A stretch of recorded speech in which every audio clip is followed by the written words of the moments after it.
Hi, welcome to Sunny TV Unfiltered. We're gonna hear from Mikel at the moment, just for his pre-game thoughts for the game against Bournemouth. His first game in charge of Arsenal manager, and for me, we've got the right man. I'm 100% behind him. I like everything he says. He's brought fresh energy to the place. He's clear. He's focused. He's determined. He's young. He's hungry, and he's got me supporting Arsenal again. He's got me believing. And if you could turn a pessimist like me believing, then we've got half a chance. And I'm sure he could win some of these players around. The ones he can't, get rid of them. Simple as that. So let's get into what Mikel has been saying. And message to Arsenal fans: get behind your manager. About your new team, watching them from the stands on Saturday. I think that we have a really good team. There are a lot of things to improve. But at least the two things that I demanded from them, they were done. So they committed to something and they did it. So it was a good starting point. And you've had a couple of training sessions with them now. What have you been working on? What's your priority? Well, yesterday's session it was for the players that weren't very involved in the game. So we couldn't do much with them. But we used the time to start implementing some ideas that I want to bring to the team straight away. And some behaviours that they're going to be important to help us achieve what we want to do. Right, the first thing he wants to address is their behavioural issues. That's just not kicking gloves up in the air or telling fans to F off. It's also their whole mentality of the club, the whole culture of the club he's trying to get changed.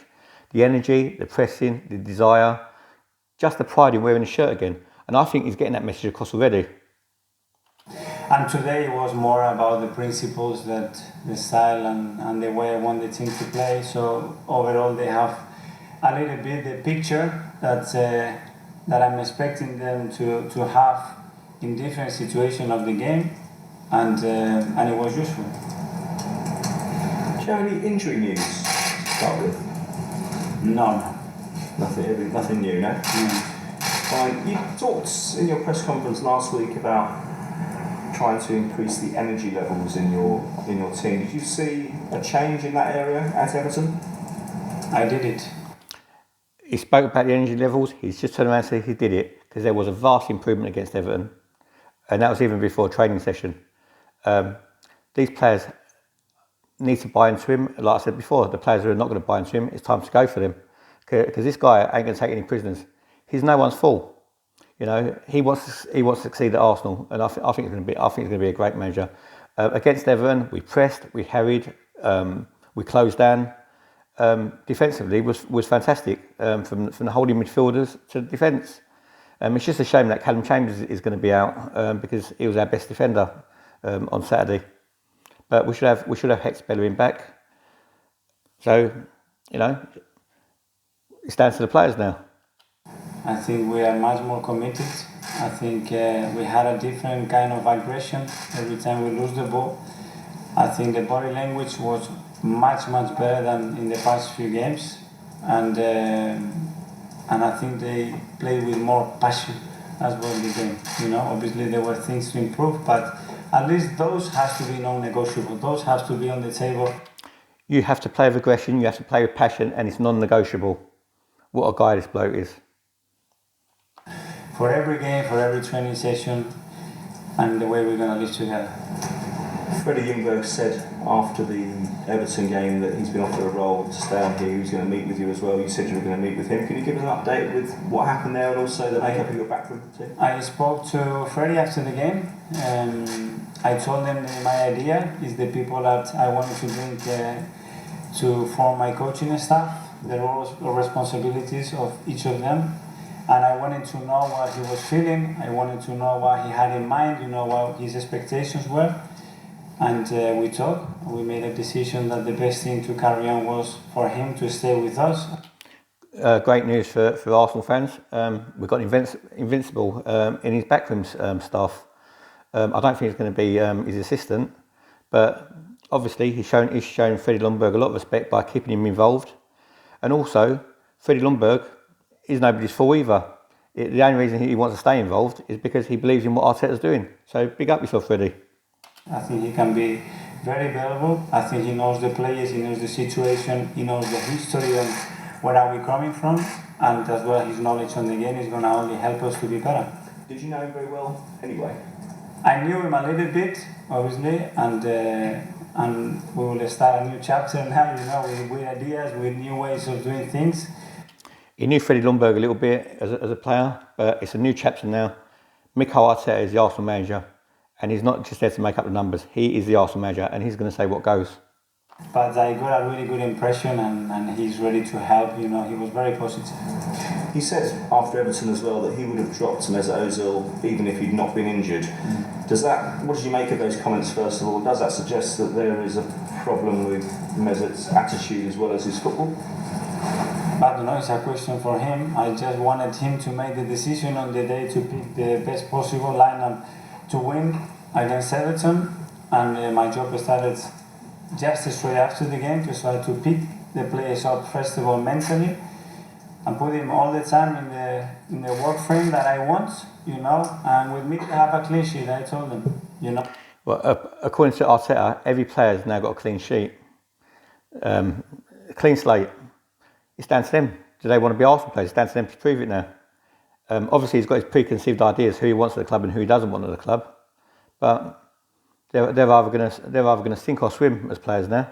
I don't think this guy's going to suffer any falls. He's not going to put up with any bullshit from anyone. No, I'm not expecting, and you're not going to be judged on things that you've done in the past, whether they are negative or positive. You know, this is evolving every day, and I'm expecting you to perform and be in the right mindset every single day for me. And if you do that, you will have a chance to play. If you don't, you won't. Just looking at the games so far, before you arrived, obviously you've dropped points against Brighton, Norwich, Southampton, Watford, Sheffield United, Crystal Palace. There's a lot of games against teams, mostly in the lower half, that you've dropped points against. Does that mean that for the trip to Bournemouth, you'll possibly look at the mentality of the team? Is this a chance to assess that at this early stage? Yes, we will try to put the most competitive team against that team. We know how tricky that stadium is and how complicated they're going to make it for us. But we have to be ready. We analyze the opponents, and we have to try to nullify them as much as possible and make, as I said before, as predictable as possible for us, so when the players jump in that pitch, they know exactly what they're facing.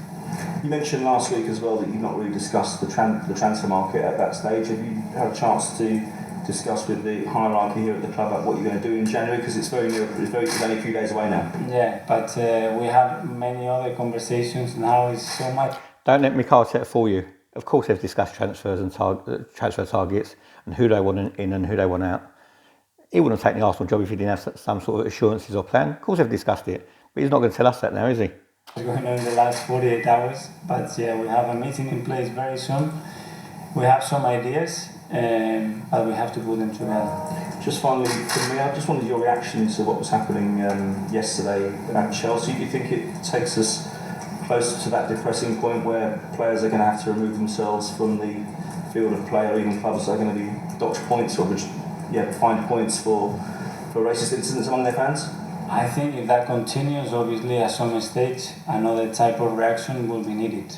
You know, we have some protocols at the moment of how we have to behave towards it, but the message to drive that out and to be strong with it, you know, it has to be even stronger after what happened yesterday. Mikel Arteta calling out racism, can only second that. No place for racism in society, not on the football pitch, not in the ground, and definitely not in society either. Mikel, hi, I'm Alison Lennon from Premier League. Just first of all, how does it feel being back here in a different capacity? Have you had a chance to enjoy it? Absolutely.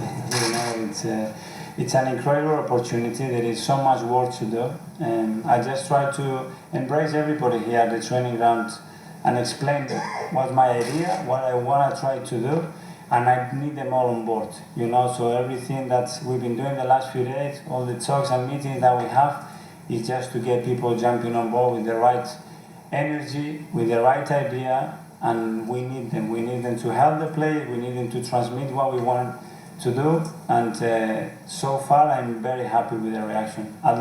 Mikel Arteta has won me over. Well, he hasn't even won me over because I was fully behind him anyway. But you know, he's going to change the energy at the club, the culture of the club, the mentality of the club, And this guy enjoying what he's doing. And usually when you enjoy something, you're usually good at it. It's from my side, but what I've seen is I'm happy. Of course, you have a big inbox of to do. What do you think is the priority for you right now? The priority is, as I said before, is that what we're going to transmit on the team is the reflection of the demands that we're going to put with them every day in training. It's a commitment, it's accountability, it's aggression and passion to play this sport and represent this football club. This is the basic that I'm going to demand to them now. And from there, after we can start to build things and improve other things, obviously, that they have to be done as quick as possible. But if we don't have this in the right manner, I think it will be difficult. In terms of your position in Bournemouth, how impressed have you been with Eddie Howe and what he's done for this team? Couldn't care less about his opinions of Eddie Howe. Let's see what else he goes on to say.